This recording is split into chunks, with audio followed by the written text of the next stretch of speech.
Hello guys, स्वागत है आप सभी का हमारे यूट्यूब चैनल केमिस्ट्री अड्डा पर। तो आज का हमारा टॉपिक है टाइप्स ऑफ स्पेक्ट्रम। तो ये हमारा BSc third year physical chemistry का टॉपिक है। तो चलिए इसको स्टार्ट करते हैं। तो हमारा स्पेक्ट्रम दो प्रकार का होता है। एक होता है हमारा उत्सर्जन स्पेक्ट्रम, एक होता है हमारा अवशोषण स्पेक्ट्रम यानी कि एमिशन स्पेक्ट्रम और एब्जॉर्प्शन स्पेक्ट्रम। तो चलिए हमारा फर्स्ट देखते हैं उत्सर्जन स्पेक्ट्रम होता क्या है।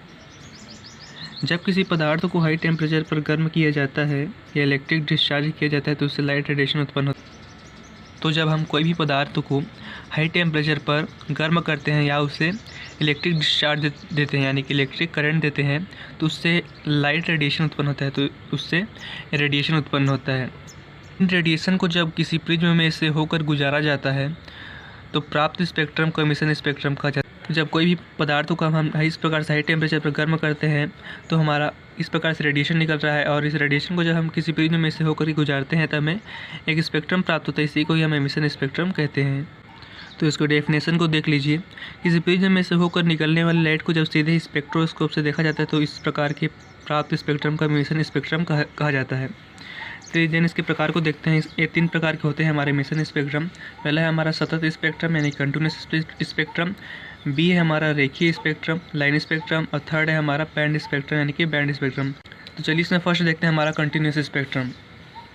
जब किसी सॉलिड को गर्म किया जाता है तो उससे लाइट उत्सर्जित होती है। यदि उसे प्रिज्म में से प्रवाहित कर उसका स्पेक्ट्रम प्राप्त किया जाए तो यह स्पेक्ट्रम ठीक वाइट लाइट के स्पेक्ट्रम के समान ही प्राप्त होता है। तो जब हम कोई भी सॉलिड को गर्म करते हैं तो उससे एक लाइट रेडिएशन उत्पन्न होती है और यहाँ पर एक कहा जा रहा है कि उससे जो हमारी स्पेक्ट्रम प्राप्त होता है वो ठीक वाइट लाइट की स्पेक्ट्रम के समान ही होता है।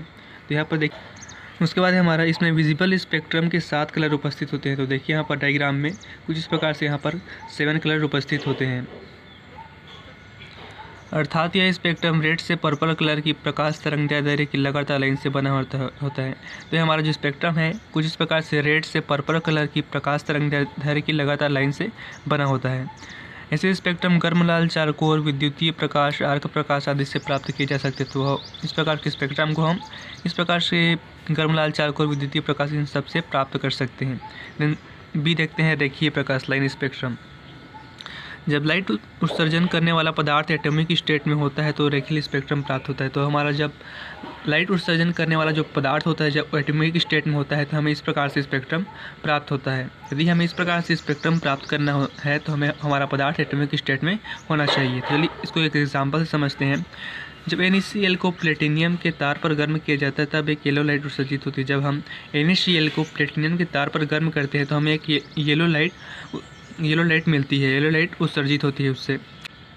तो जब हम इस लाइट की स्पेक्ट्रोस्कोपी की हेल्प से परीक्षण करते हैं तब जो स्पेक्ट्रम मिलता है इसमें बहुत पास दो लाइंस प्राप्त होती है। जब हम इस येलो लाइट के स्पेक्ट्रोस्कोपी की हेल्प से परीक्षण करते हैं तो हमें पास दो लाइंस मिलती हैं, पास दो लाइंस हमें प्राप्त होती हैं। ये दोनों लाइंस एक दूसरे को काली रेखाओं द्वारा पृथक रहती हैं। मतलब ये जो दोनों लाइंस होती हैं एक दूसरे को काली रेखाओं द्वारा पृथक करके रहती हैं। तो जैसे कि यहाँ पर डायग्राम पर देख पा रहे हैं कि यहाँ पर हमें जो दो लाइंस मिले हैं ये दोनों एक दूसरे से काली रेखाओं द्वारा पृथक रहते हैं। कुछ इस प्रकार से ये दोनों काली रेखाओं एक दूसरे से पृथक रहते हैं। उसके बाद हमारा आता है यह स्पष्ट हो जाता है कि दोनों लाइंस सोडियम एटम के कारण ही हैं। तो अतः यह स्पष्ट हो जाता है कि ये जो हमारे दो काली लाइंस मिले हैं हमें ये सोडियम एटम के कारण ही होती है। प्रत्येक एलिमेंट के लिए इन लाइंस के मान भिन्न भिन्न होते हैं। तो एलिमेंट में तो जैसे कि यहाँ पर हम NaCl की एग्जांपल लिए तो इसका तो मान भिन्न आएगा। और जैसे दूसरा एलिमेंट है हमारा एल्युमिनियम हो गया, एल्युमिनियम जिंक हो गया, इन सभी के लिए मान इसका भिन्न भिन्न आता है। अतः इस प्रकार के स्पेक्ट्रम को हम रेखीय स्पेक्ट्रम कहते हैं। उसके बाद है हमारा सी बैंड स्पेक्ट्रम। यह स्पेक्ट्रम अणुओं की विशेषता को प्रदर्शित करता है। तो यह स्पेक्ट्रम जो हमारे अणुओं की विशेषता को प्रदर्शित करते हैं।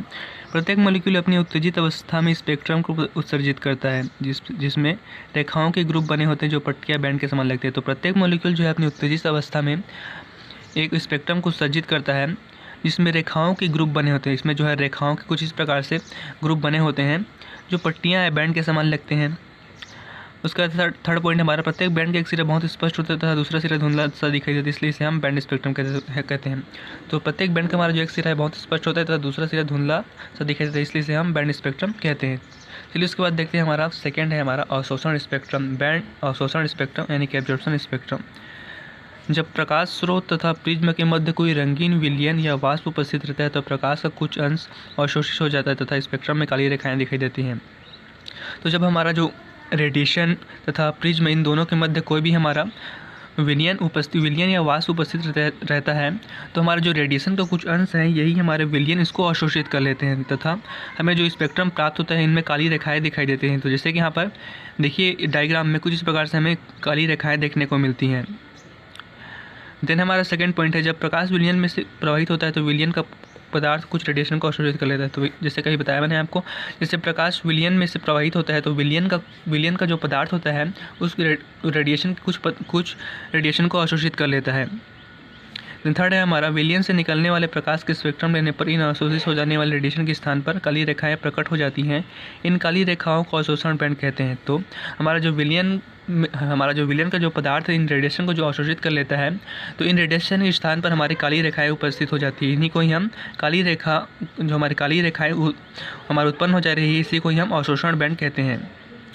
तो ये था गाइस आज का हमारा टॉपिक, टाइप्स ऑफ स्पेक्ट्रम, विभिन्न प्रकार के स्पेक्ट्रम के बारे में हमने इसे देखा। तो यदि वीडियो पसंद आया होगा तो गाइस लाइक, सब्सक्राइब और शेयर जरूर करें। Thank you guys.